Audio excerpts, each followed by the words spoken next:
আসসালামু আলাইকুম। আমি কিছুদিন ধরে ভিডিও দিতে পারছি না, তার কারণে একটু প্রবলেম হয়েছে, তাই দিতে পারছি না। তাই আজকে একটু বাড়িতে বসেছিলাম, আর তাই একটু ভাবলাম যে বাজার থেকে একটু মাংস নিয়ে এসেছিলাম, তাই একটু রান্না বান্না করছি একাই নিজেই। আজকে তো ডিউটি থেকে ছুটি নিয়েছিলাম, তাই একটু রান্না বান্না করছি। তো দেখো তোমরা রান্না বান্নাটা কেমন হচ্ছে।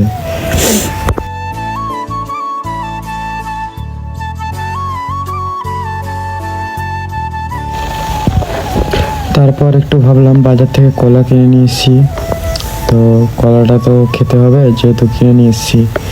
তো ভাবলাম কলাটা খাই, কলাটা খেয়ে আমি দেখতে তো পাচ্ছ কলাটা খেয়ে আমার শক্তি বেড়ে গেছে অনেকটা। তো কলা খাওয়া তো প্রচুর জরুরি, আর কলা খাওয়া অনেকটা ভালো। তারপর আমাকে একটা গিফট দিয়েছে আমার ফেভারিট পার্সন, তো তোমরা দেখো। তো আমাকে গিফটটা এতটাই সুন্দর লেগেছে, কি বলবো তোমাকে, অনেকটা সুন্দর গিফট আমাকে গিফট করেছে আমার ফেভারিট পার্সন। তো দেখো তোমরা, একটা জ্যাকেট এবং একটা ব্যাগি প্যান্ট গিফট করেছে। তো দেখো কীরকম লাগছে তোমরা বলো।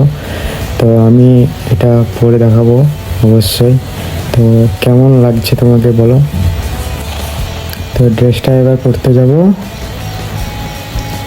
চলো।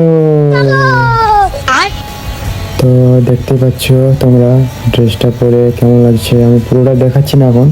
তো দেখো এবার পুরোটা ড্রেসটা পরে নিয়েছি, কেমন লাগছে বলো। আমি তো জানছি আমি তো দেখতে ভালো না খুব একটা, তো আমাকে কেমন লাগছে জানি না। তো তোমরা একটু জানাও কি আমার যে ফেভারিট পার্সন আমাকে গিফট করেছে, তো কেমন লাগছে অবশ্যই জানাবে। এবং দেখো আমি মাংস যে রান্না করেছিলাম সেটা এখন নিয়ে চলে এসেছি, এবার আমি খাওয়া দাওয়া করব।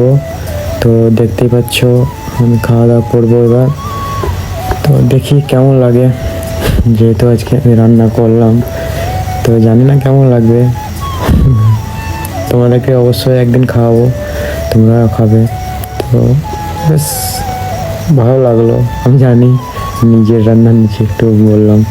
তো বাজার থেকে একটা আনারসের আচার কিনে নিয়ে এসেছিলাম, তো আচারটা সত্যি খেলাম, আচারটা খেয়ে অনেক ভালো লাগলো। তো বেশ পরে ভিডিও দেখা হবে। খুদা হাফিজ।